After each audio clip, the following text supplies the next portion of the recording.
Growing up, I noticed something really interesting. Having money, building wealth wasn't really about the comfort and the luxury. It was mostly about having a voice. In my immediate family and my extended family as well, those that had more money, those that were considered wealthier, just had a voice. Their opinions were heard, their voices were important, and really they called the shots. And that was my biggest money lesson as a child. That was the biggest money principle for me, the biggest reason why I wanted to build wealth. It was so I could have a voice. And even though my worldview, my perspective about money and wealth has evolved a lot over the years, I still believe it's so important for me to build wealth. Not just for the luxury and the comfort, because those are important, but mostly because of the freedom, the choice, the independence I believe it affords me. So today I'll be sharing with you some of the decisions I'm making and the actions I'm taking to build wealth and secure my financial future. So let's get into it. One important thing to note is there are multiple facets of being wealthy. Wealth is not just about money, but today I want to focus on financial wealth. Also, I know that you've read a lot about building wealth, having multiple streams of income, about side hustles. I don't want to go too deep into all of those today. Today, I want to focus on the principles and the systems that I'm putting in place to be able to build long-term wealth. First is you need to set very clear financial goals. This is what I call creating your rich life. Okay, I believe I first heard this rich life from Ramit Sethi, the author of I Will Teach You to Be Rich. I really love his YouTube videos. Okay, now what is this all about? It's about setting very clear goals. I know we all say, I want to be rich, I want to make seven figures, I want to be a millionaire, I want to be a billionaire, all of that. No, that's not what I'm talking about here. Here I'm talking about setting goals with clarity. I want to make $100,000 and I want to have that cash $100,000 in my bank account over the next 5 years so that I can have a very nice trip twice a year. That's the kind of clear goal I'm talking about. Or I want to make $5 million over the next 10, 15 years so that I have the flexibility of working or not working on a daily basis. Now, that's the kind of clarity that I'm talking about here. Set a figure that you want to achieve by this specific time because of this specific reason. Specific number, specific time frame for a specific reason. That's how I define my money goals.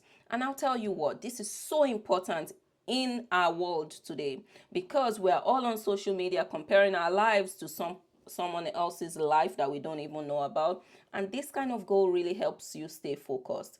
Everyone and their mama on Instagram is making seven figures, and you tend to, we're human, you tend to compare, oh, she's just 25 and I'm here in my 30s, in my 40s.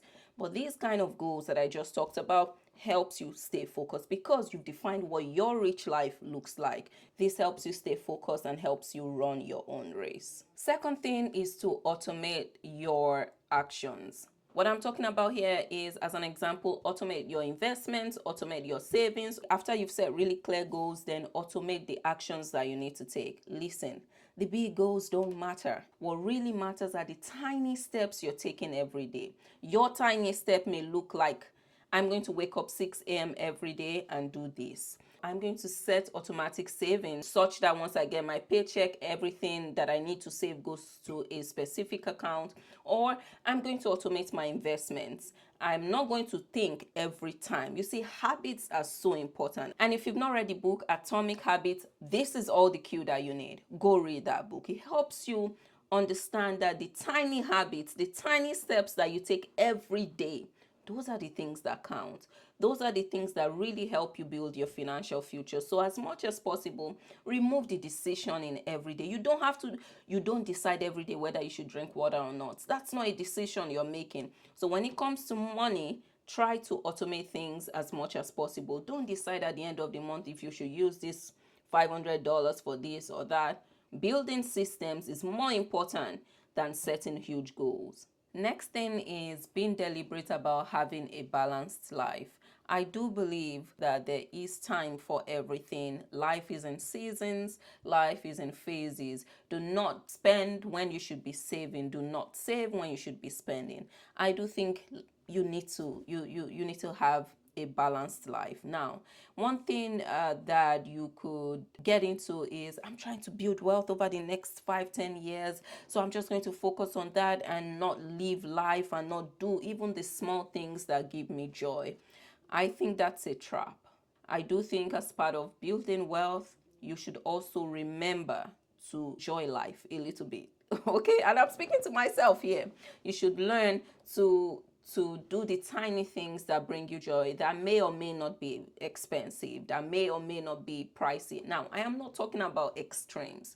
Extremes of anything, is almost never good. You cannot be extreme. You cannot be extreme with like being frugal. You should not be extreme with like spending. So you need to always find balance. Even in the process of building wealth, putting your head down to build the financial future that you want, take out time to do the things that give you joy. Because at the end of the day, let's even think big picture. Does it matter that you have a lot of money but you're sad? Doesn't make sense. In 10 years time, you have all this money but you've forgotten who you are and what you enjoy. Just take the time every week, every month to do that small thing that gives you joy, that's not necessarily taking you away from your financial goals. Next principle that has worked for me and that I wish I learned earlier in life about money is, where possible, pay money, not time. That's important to me. I don't know if it works for everyone, but I would like to hear your thoughts. What this means is, where possible, where you can afford it, please pay money instead of paying with your time. As an example, hire a tax consultant or a tax advisor instead of trying to figure it out on your own, or like hire an attorney instead of trying to figure things out on your own. Like, where possible, I will pay the $300 per hour to speak with a professional instead of like making mistakes on my own. Again, there's balance to everything. This is where possible, where you can afford it. I would rather pay with money, because I've learned for a lot of things in life, you're either paying money or you're going to pay with your time. And I just choose to pay with money. Yes, that means I'm losing some cash, but I'm gaining a lot of knowledge and saving myself some time and effort. Next thing that I really subscribe to is building an emergency fund. Listen, I know everybody talks about this online, but for me, this has been a game changer. Knowing that I have something in the bank in case things go wrong. And we don't like to say this, we don't like to acknowledge this, but sometimes life happens. Sometimes you lose that job. Sometimes the business just doesn't go as great as you've planned. So here, the experts advise you have like 3 to 6 months worth of savings that can cover your expenses and the basic things that you need in case of an emergency. That's what they advise, 3 to 6 months. But I would say 3 months, 6 months, 12 months, depending on your capacity and the kind of job you have and the kind of like responsibility, like how many kids you have. All of those things vary. I think this just gives you a lot of peace. Like these days, I work in tech, and a lot of people in tech have lost their jobs.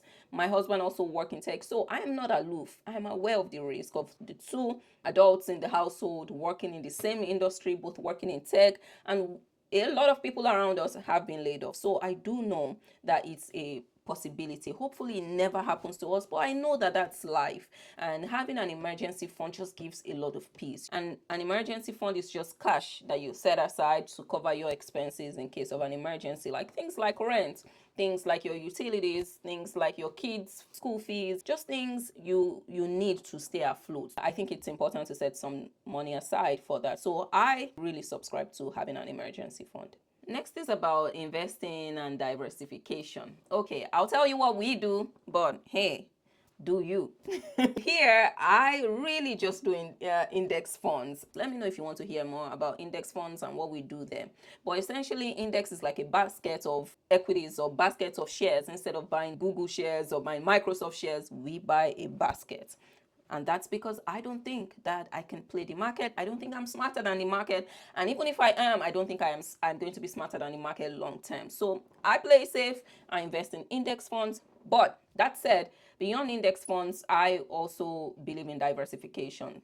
Yeah, so I put some money into like things that are outside of shares, whether that's real estate, or that's investing in startups, which you can lose your money. Okay, these ones aren't the main kind of investment that I do. These are more like the other things that I do. So even if I lose some of these, it will suck. I'll cry for a few days, maybe 3 days. I will get up, wipe my tears, and move on. So I do index funds mostly, and then I also diversify. We also diversify with other things, and yeah, that's what we do. And I've been investing for years across multiple countries, and I'm still like an index fund girly. Yeah.